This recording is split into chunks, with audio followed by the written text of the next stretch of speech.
From asylum seeker to terrorist, Munich attack exposed.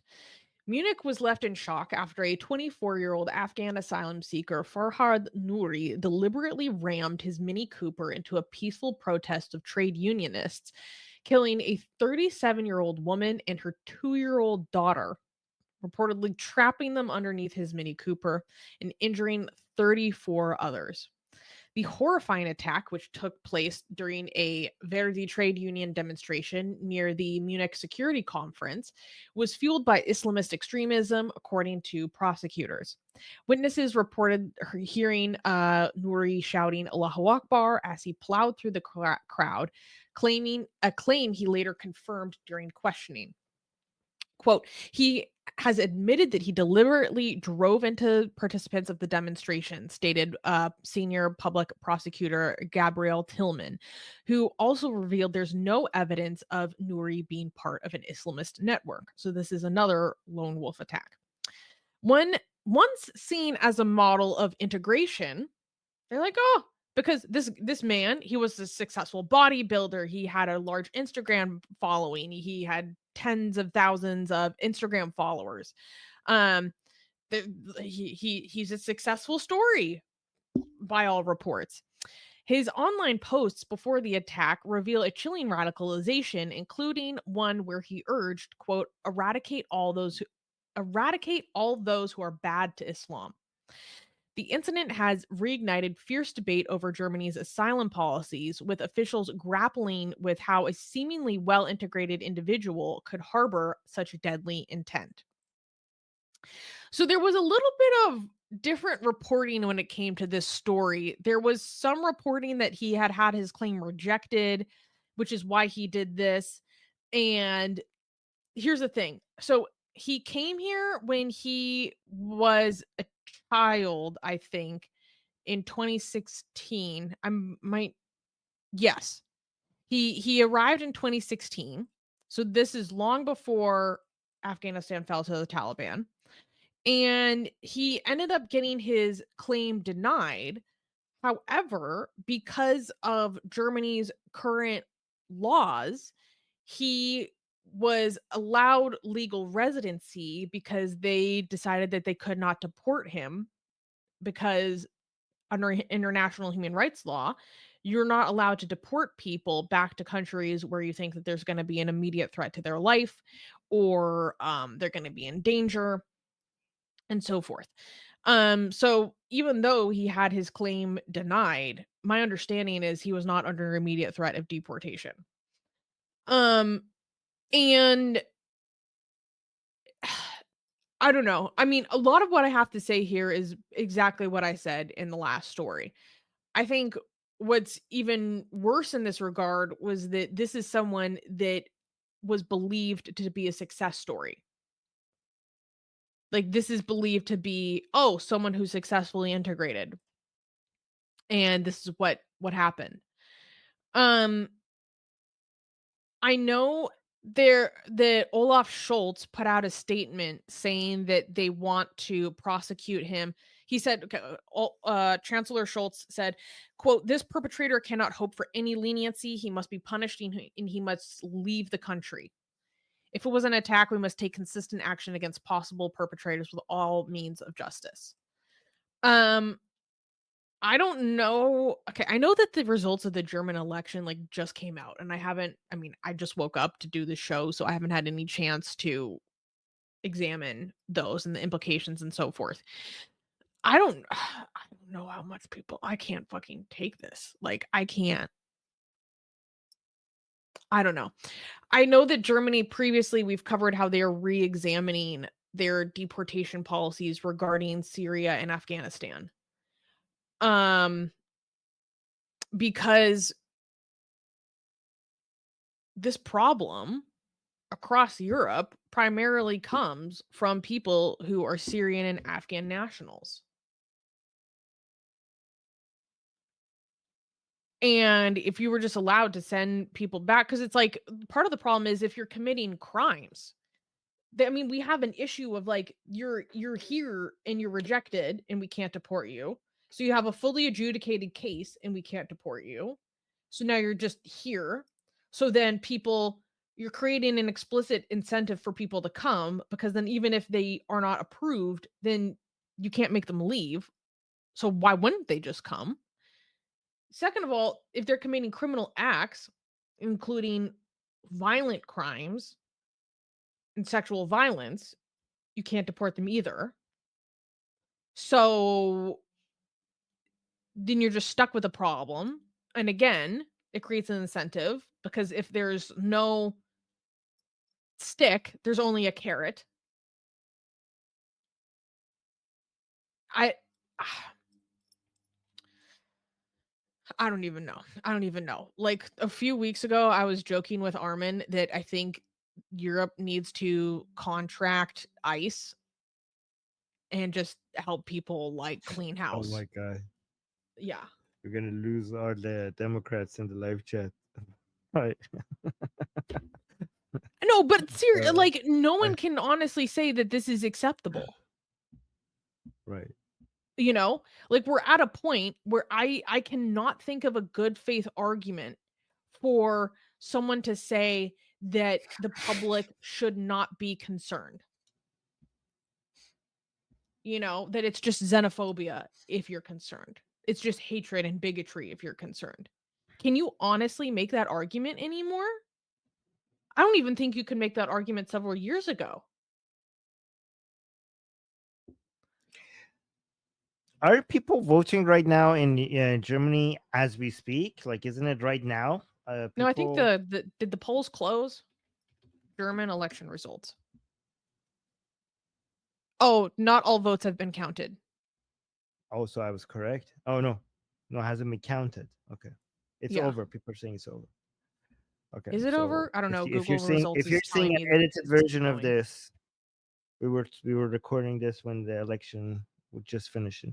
So I mean, this is AFD going to came in have an second. impact.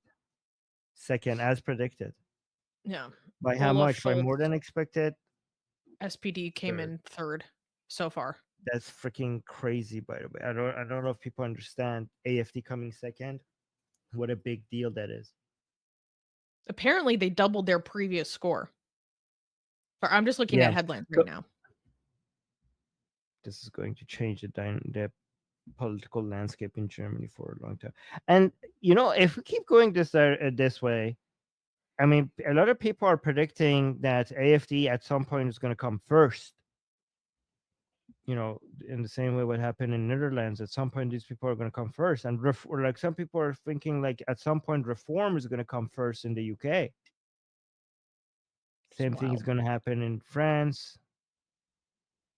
So, guys, did everybody predicted AFD will come second, but did they become second with higher than the number that they predicted or lower? I have So no idea. I that's don't know about the important as well. predictions.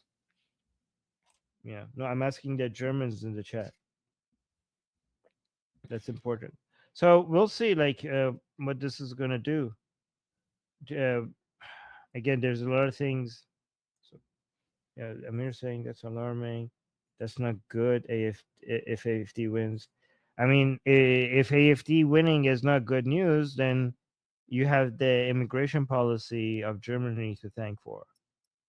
Exactly. If you don't like AFD, The then spinelessness of the political yeah, establishment, the cowardice, and the bending of the knee. yeah. You just handed over you're just basically giving them their win. You're so insistent on your immigration policy that this is your reward. This is what you get. It makes me think of this conservative commentator in the US he was talking about the Democrats, where he was saying that um in every issue there's like an 80% where 80% have one opinion and the other percent have the 20%. And Republicans have been largely picking the 80%, and then Democrats will reflectively pick the 20%, and then like stake their tent and their reputation on defending that, when really they're not on the side that's supported and popular by the people. And in a sense, it kind of reminds me of that dynamic. Right. Um. Yeah, we'll see. Maybe a lot of people are saying the CDU in Germany is now going to be a lot more aggressive. Um. Well, let's hope so. Let's hope so. And also, people are saying that the AFD, no, they're not. No party is going to form a coalition, or they're not going to work with the AFD.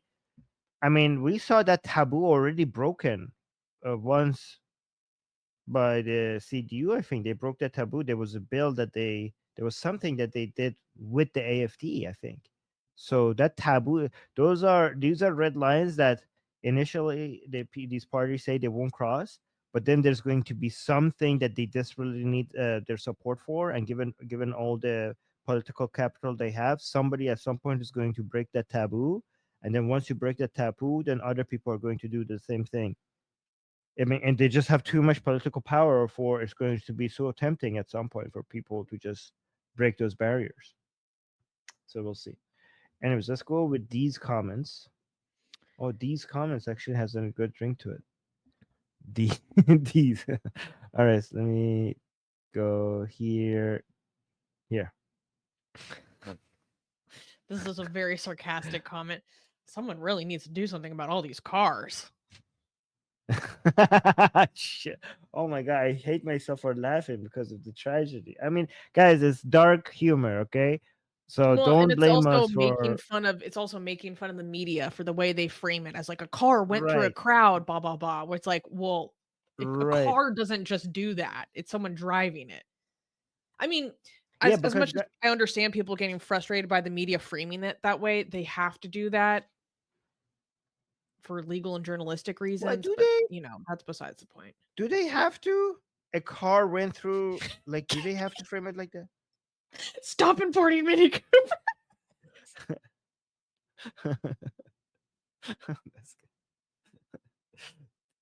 Fuck. Oh god.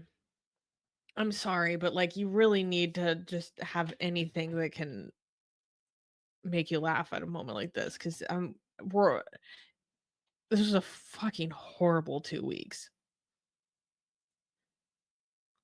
Hey, I can't. Should I play the video of the man while being arrested, yelling "Allahu No, Akbar" when he I proposed? didn't pull those videos for you to play, um, just in case.